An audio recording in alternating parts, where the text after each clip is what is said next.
Welcome to Penrose Learning, where we make understanding easy. You start by preparing the device and PC so you can remove the password without wiping. Enable USB debugging in developer options, charge above 50%, and install ADB on your computer. Once done, plug the phone in, accept the RSA prompt on the phone, and run a DB devices to confirm a connection. Then make a quick backup with a DB pull/SD card to secure photos and downloads, because having a local copy avoids data loss surprises while we modify system settings. Now you perform the focused removal steps using ADB commands that target the lock files.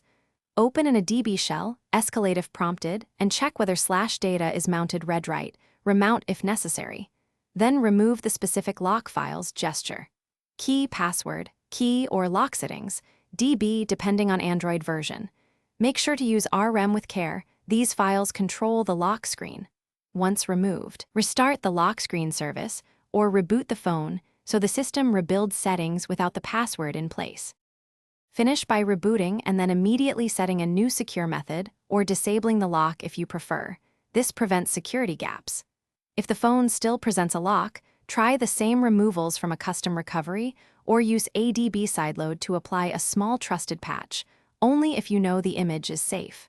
Make sure to restore your ADB pull backup and check critical apps and accounts.